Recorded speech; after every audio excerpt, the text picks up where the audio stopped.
घने जंगल के दिल में शहर की गहमा गहमी से दूर एक पुराना रेलवे कॉलोनी थी। ये कॉलोनी 1900 की दुहाई के अवाइल में कायम की गई थी और कभी रेलवे मजदूरों और उनके ख़ानदानों की एक जीती जागती कम्युनिटी थी। वक्त के साथ जदीद नकल व हमल की तरक्की ने उसकी इफादियत को ख़त्म कर दी और ये जगह वीरान हो गई, पीछे छोड़ते हुए बोसीदा इमारतें और दफातर जो आहिस्ता आहिस्ता कुदरत के बेरहमाना कब्जे में आ गए।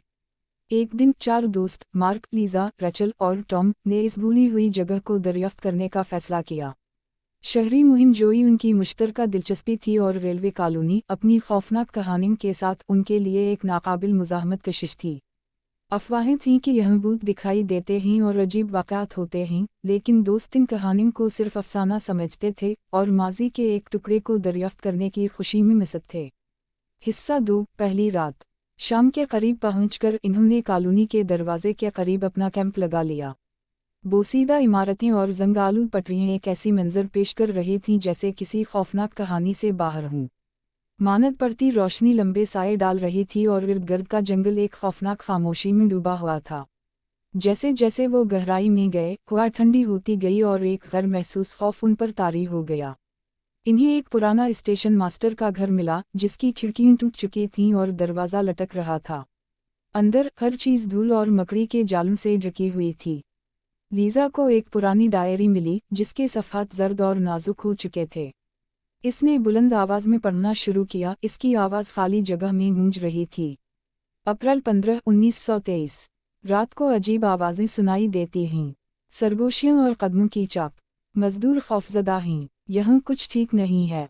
जैसे ही रात हुई, वो सब एक छोटी आग के गर्द जुमा हुए, नर्वस हंसी और कहानियाँ बांटने लगे।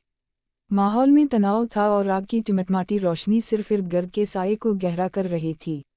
अचानक दूर से एक सीटी की आवाज़ सुनाई दी। आवाज़ धीमी थी मगर वाज़ेह, ट्रेन की अफसरदा सीटी। क्या तुमने ये सुना? मार्क ने पूछा, इसकी आँखें खली हुई थीं। शायद हवा की आवाज़ हो, टॉम ने जवाब दिया, मगर उसकी आवाज़ में यकीन की कमी थी। हिस्सा 3, मुकाबला। आवाज़ के माखज़ का पता लगाने का अज़्म करते हुए इन्होंने पटरियों की तरफ बढ़ना शुरू किया। चंद की रोशनी बमुश्किल ऊपर के छत को पार कर रही थी, जंगालू पटरियों पर एक गैर हकीकी रोशनी डाल रही थी।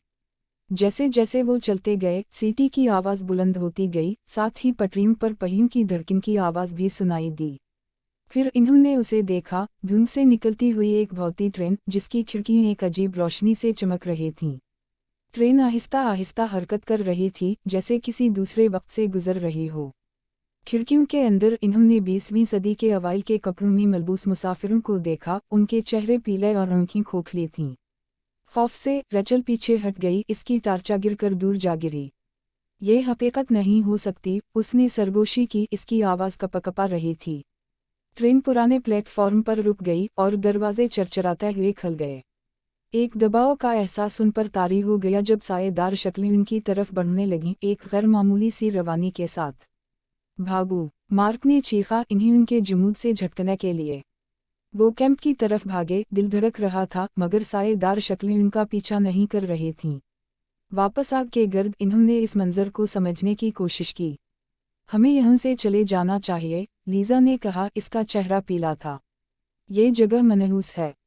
हिस्सा 4, इंकिशाफ। लेकिन मार्क की तजस्सुस ने उसे जकड़ लिया। रुको, क्या पता डायरी में कोई जवाब हो। इसने किताब निकाली और सफ़े पलटने लगा जब तक कि उसे एक और इंदिराज ना मिला। 5 जून 1923। गायब होना जारी है। ट्रेन रात को आती है और जो सवार होते हैं कभी वापस नहीं आते। कॉलोनी बर्बाद है। मुझे अपनी जान का खौफ है। दोस्तों को एहसास हुआ कि वो बेचैन रूहों का सामना कर रहे हैं, किसी हादसे के शिकार जो ट्रेन से जुड़े थे। इन्होंने मनहूसियत को ख़त्म करने का फ़ैसला किया और अरुआ का सामना करने का मंसूबा बनाया। अगली रात डायरी और नाउम्मीदी से पैदा होने वाली अज़्म के साथ वो दोबारा पटरियों की तरफ गए। भौती ट्रेन दोबारा नमूदार हुई और इस बार इन्होंने अपनी जगह बरकरार रखी। मार्क ने डायरी उठाई और चलाया, हमें तुम्हारी कहानी मालूम है। हम मदद करने आए हैं। साएदार शक्लें रुक गईं, उनकी खोखली आँखें ग्रुप पर मरकूज हो गईं। हवा ठंडी होती गई और सरगोशियों की आवाज़ चारों तरफ गूंजने लगी।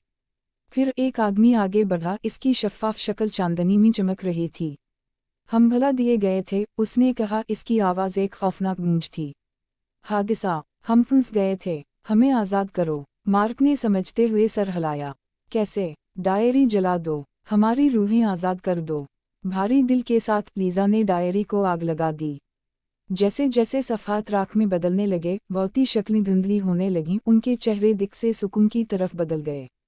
ट्रेन आहिस्ता आहिस्ता रात में तहलील हो गई और उसके साथ ही हवा से दबाव उठ गया। हिस्सा 5 रवानगी। कॉलोनी एक बार फिर खामोश हो गई, मगर ये खामोशी पर सुकून थी। दोस्तों ने